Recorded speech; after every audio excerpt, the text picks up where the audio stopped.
Welcome to ETF Market Insights, a weekly show focusing on the evolving world of ETF investing.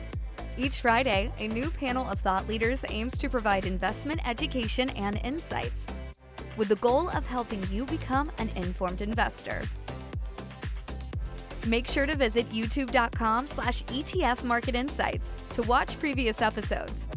And remember to hit subscribe so you receive a notification when we post new content and when we go live each Friday.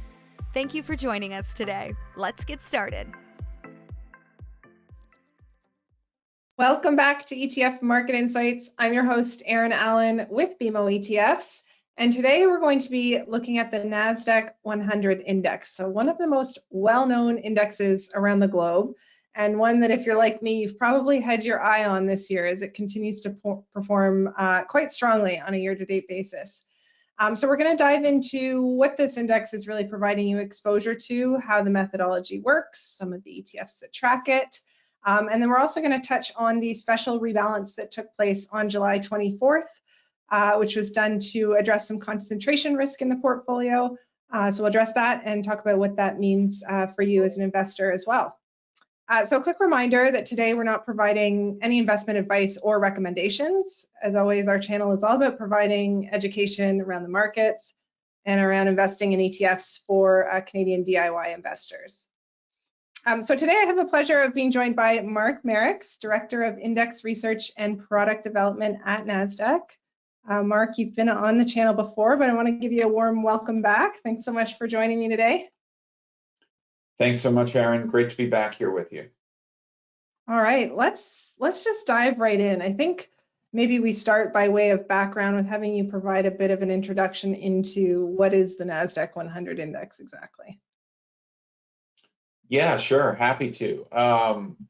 So NASDAQ 100 tracks companies that are only listed on the NASDAQ exchange. I think that's the most important part of the methodology for folks to know is that it is pretty special when it comes to benchmarks for US companies or large cap growth.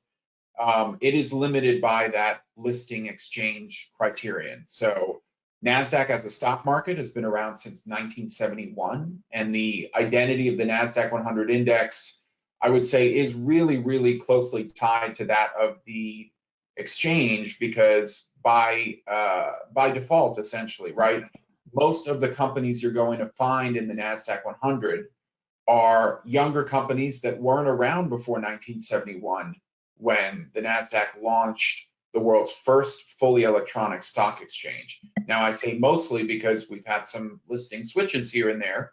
Companies that used to list on the New York Stock Exchange decide to switch to the NASDAQ every now and then. So you may get a couple of those types of examples.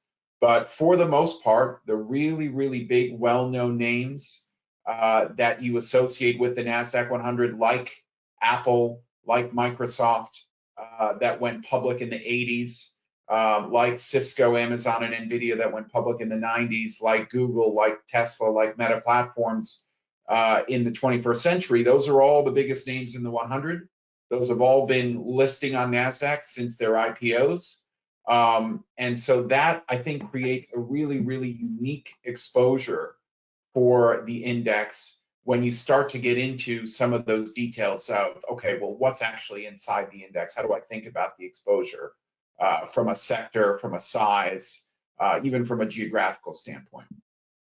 Yeah, and all those things are definitely important to consider. And there's so many ETF tickers now, especially in Canada, that track this index. BMO has ZNQ and ZQQ, but a lot of other ETF providers have it too. But we always talk about on this channel the importance of actually understanding that underlying methodology and what causes the stock to be included in the index or not. So maybe you can go a little bit deeper in terms of how that actual methodology works on NASDAQ 100. Yeah, sure. So gotta be NASDAQ listed. You do not have to be a US based company, even though a lot of people think of it as a US index. There are international based companies that have their primary or their secondary listing, if it's big enough, on the NASDAQ exchange, names like Lululemon, right, out of Canada. The methodology is pretty straightforward after that. Basically, we're selecting 100 of the largest companies that are listed on the exchange, but excluding the financial sector. And we use the ICB industry classification framework to define whether a company is financials or non-financial. So that's a rule that's been around since the index was first launched in 1985.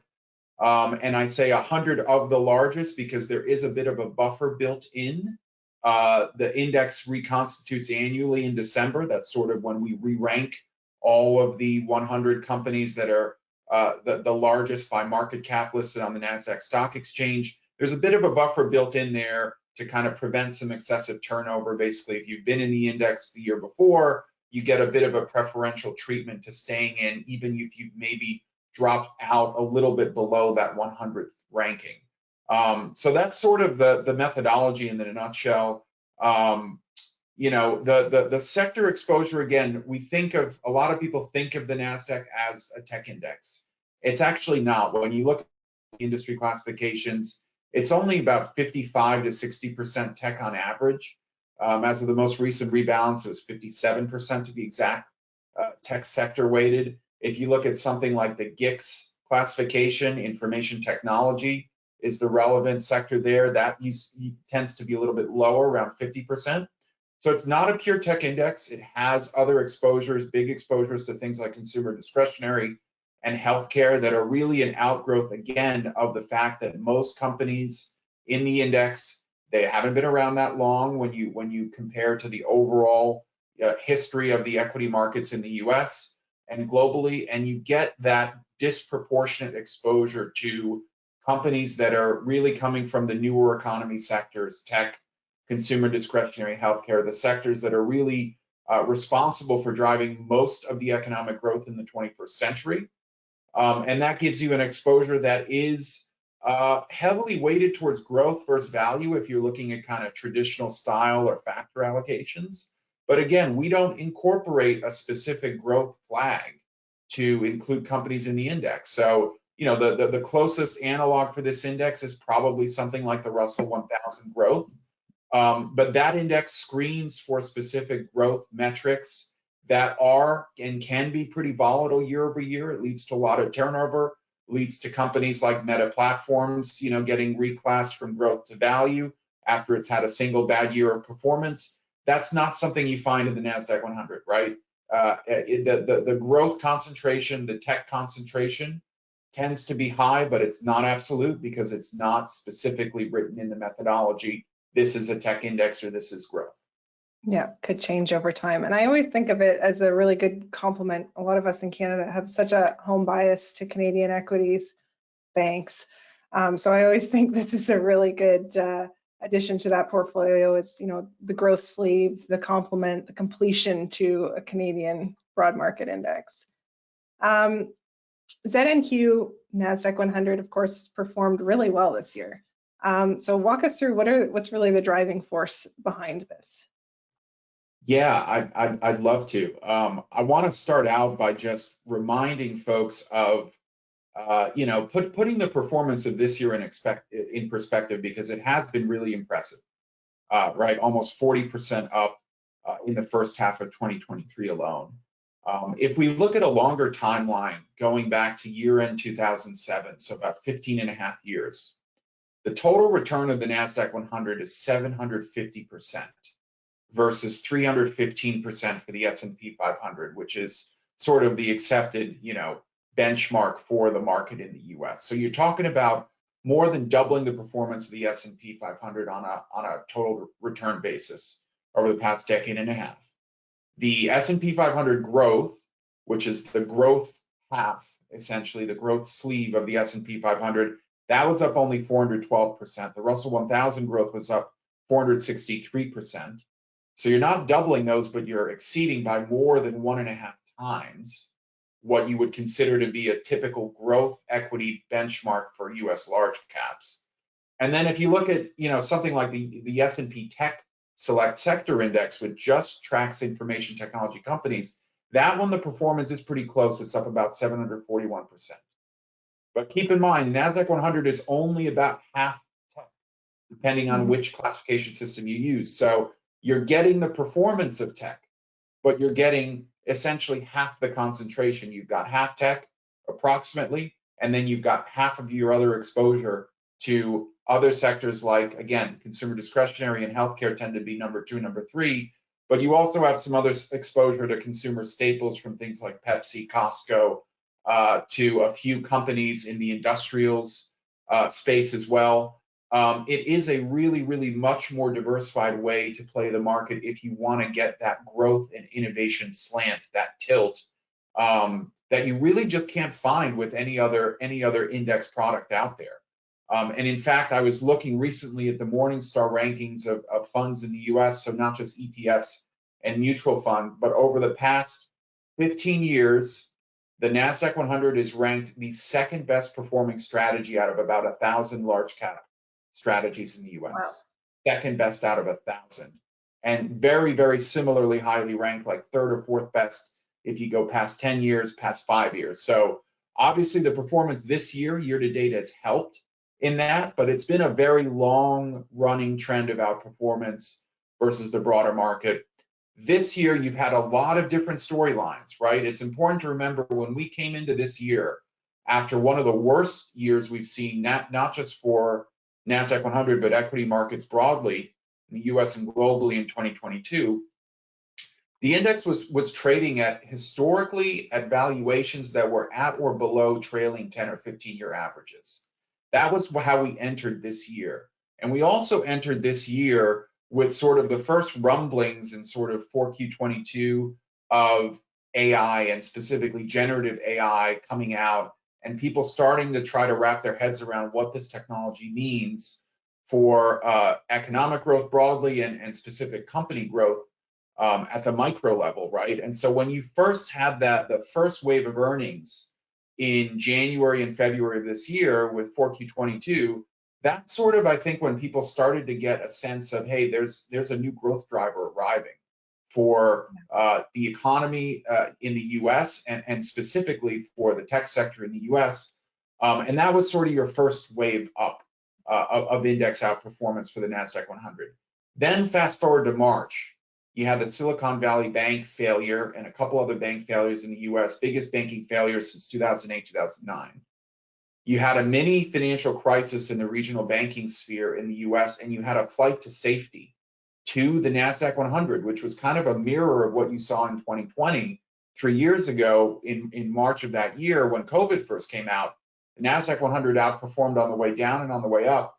In March of this year, the NASDAQ 100 outperformed the S&P in the 3 weeks following Silicon Valley Bank by 500 basis points. Just those 3 weeks, it's 500 basis points of outperformance. The next big leg up was sort of when 1Q earnings came in April and May, culminating with the NVIDIA blowout earnings at the end of May, where I think they were up close to 30% in a single day. First semiconductor company to reach $1 trillion market cap, raised their guidance for the forward quarter by over 50% in terms of revenue. And at that point, I think the market went into a bit of a mania phase, a kind of mini AI mania, where people started to realize really the scale of how much growth some of these companies could get, either from the hardware side of the equation with semiconductors and companies like NVIDIA, or from the software side of the equation from companies like Microsoft, from the cloud computing infrastructure side of the equation, right? Amazon, Microsoft, Google, these are the top 3 hyperscalers globally. They all went up a lot. Apple went up a fair amount. Meta Platforms had an exceptional first half of the year, up over 100%. A lot of different kind of storylines impacting Meta that carried over from last year, but it was just a fantastic kind of compounding of drivers, I would say, some fundamental, some macro, some micro, some technical, related to what was going on in other parts of the market.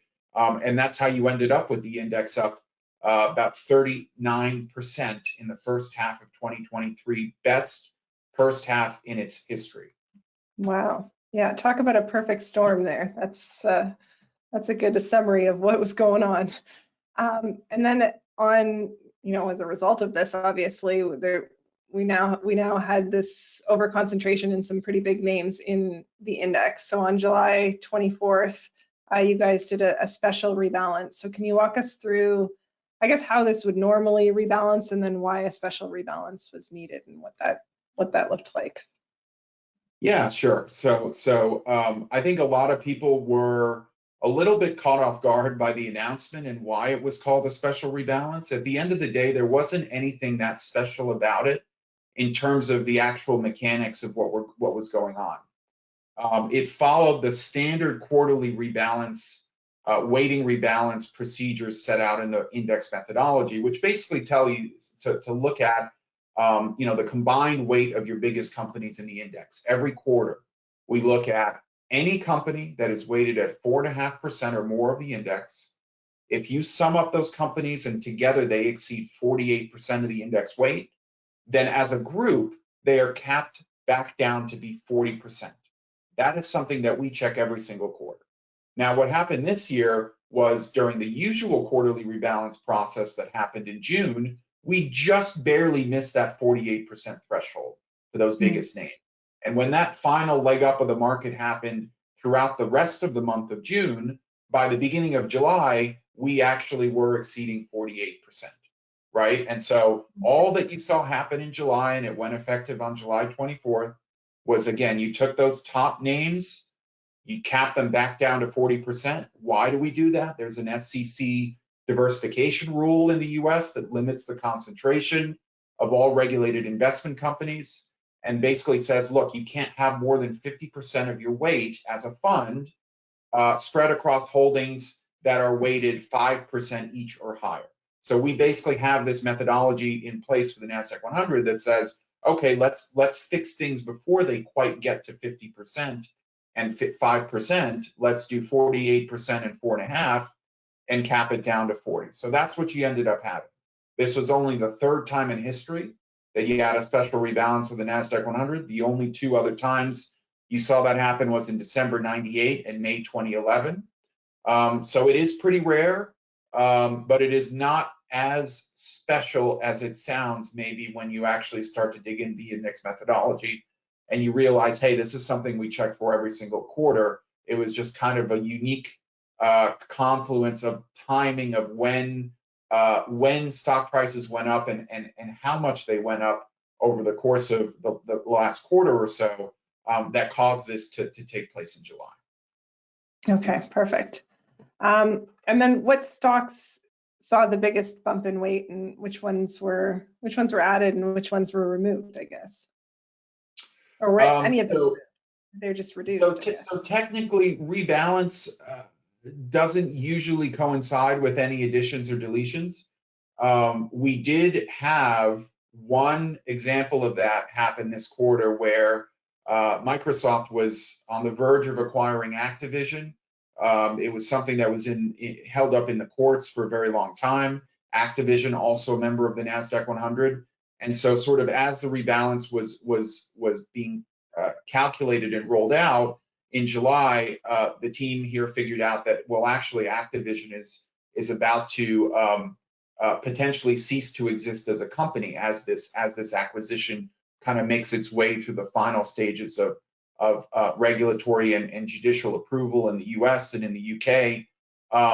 So Activision ended up being deleted sort of at the same time. The main thing that people were focused on here was the reduction in weights of those top names, the ones that went into the rebalance with a weighting of above 4.5%. So Microsoft took the biggest hit. Their weighting went down from almost 13% to just under 10%. NVIDIA also, pretty big reduction in weight, about 3 percentage points from just over 7 to just over 4. You saw Amazon and Alphabet as well get a reduction, a little under 2 percentage points each. Apple had the smallest reduction sort of the really big names. Their weighting only went down from about 12.25 to 11.6%. And then you also saw a reduction in Meta platforms. The biggest weight increase was Broadcom, went up by about 2/3 of a percentage point to just over 3%. The other names in the top 10, sort of top 15, top 20, names like Pepsi, Costco, Adobe, Cisco, Netflix, they all kind of went up by around, maybe 1/4 point to 1/3 of a point each. But basically, again, you have those largest 7 names. Included with that is Meta Platforms, which technically did not hit the 4.5 threshold, but for kind of mathematical reasons had to be reduced as well. Those were the names that took the hits, and then the remaining 93 companies in the index, they all had to proportionally make up for that weighting reduction as you reduce the aggregate of the top 7 from I think it was about 52% in aggregate down to about 40%. You got to spread that 12% around to the rest of the index. So is there a meaningful shift then in terms of the sector makeup, the IT exposure?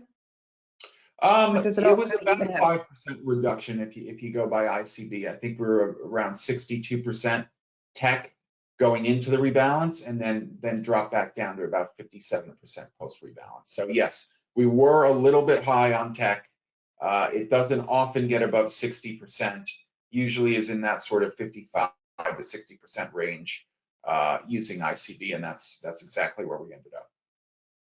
All right. And then I'd love to get your thoughts in terms of what are you mentioned AI, but what are some of the main themes the index has exposure to today, and really why should investors consider this for their portfolio? Yeah, so thematic exposure, thematic overlap is something we look at a number of different ways here. It's a question we get all the time. I think the simplest way of presenting, analyzing, talking about that is to look at the overlap with other indexes that are out there that track individual themes. We happen to have what we consider to be an industry-leading menu of thematic products, thematic indexes. So we have everything from sort of, the ESG thematics area, things like green economy, smart grid infrastructure, clean energy, down into healthcare with things like biotech, other forms of healthcare innovation. We have your classic thematic tech areas like cyber, cloud, semis, internet, and then some other ones like fintech, metaverse, future mobility. We look at all these indexes individually and we count up, okay, how much of the NASDAQ 100 overlaps in terms of company counts, in terms of index weight. There is some level of overlap with all of them, but AI and big data and robotics as well, those 3 are kind of all related to each other, and we have different products tracking sort of different combinations of those. Those are the single biggest exposures. So again, when you look at the performance this year, and you look at what's been the biggest new secular growth driver in the market, it has been AI, and it's not a coincidence that if you overlay the performance of the NASDAQ 100 versus some of these products that track AI specifically, they're going to look very similar, because about 2/3 of the index weight at about halfway through the year was exposed to companies that are tracked by some of these AI thematic indexes that we maintain. That's sort of the first and the easiest way to look at the thematic overlap. The other way that we look at it is we actually look at the patent filings on a continual basis, where we're refreshing, our look back window over the past 12 months, and looking at 35 different areas of disruptive technology where patents are being filed by public companies all around the world. And we do that because we maintain this sort of benchmark for broad disruptive tech that some of these thematic indexes are spun out of, the single thematic indexes. So when we overlay that data on the NASDAQ 100 and see which companies in the index are filing what types of patents, we see, again, a very, very impressive story when you consider that there are something like 20,000 companies that are publicly traded all around the world. That we could potentially map into these data sets. And you look at a technology like NLP, natural language processing, which is central to AI. 36.5% of the patents related to NLP over the most recent 12-month period that we have data for were filed by NASDAQ 100 companies. 100 companies out of 20,000 or so globally filed more than 1/3 of the patents related to NLP, filed close to that percentage for patents relating to things like wearable tech, quantum information and optics, about 1/4 of the activity for things like spacecraft satellites, 3D graphics, speech recognition, VR and AR. And then, about a fifth of the patents for things like cybersecurity, cloud computing, deep learning. It's a long tail, but it really shows to us, the outsized focus on innovation, R&D, things like that for the companies in this index. It's why it is really synonymous with innovation in the large cap space in the US. And in my mind, in our minds, a big driver of why the fundamental metrics and the strength for the index have continued to be so strong for such a long time. And as we all know, of course, performance is ultimately driven by those fundamentals. That's great. That's great to know that it's so exposed to those themes, as it does seem to be taking over the universe right now, doesn't it? All right. So thanks so much for all this, for diving into the index, for walking us through the not so special rebalance. I think it means a lot for investors to have direct access to you. Again, for investors who are looking to get access, BMO has ZNQ, our unhedged version, and ZQQ, our hedged tickers. Both of them have an MER of 35 basis points, or 0.35%, if you are looking to gain exposure through BMO. But that caps off another great week of Market Insights. Thanks again, Mark, for joining me. I hope you'll come back again soon, maybe next quarter, and give us an update. Thank you, Erin. Always great to be here. Next week on ETF Market Insights, my colleague Danielle Nezel will be returning to the channel. She's coming back from mat leave, so I'm so excited to have her back. She's going to be hosting more episodes going forward. We're going to kind of take turns on a weekly basis, so you'll be seeing both of us.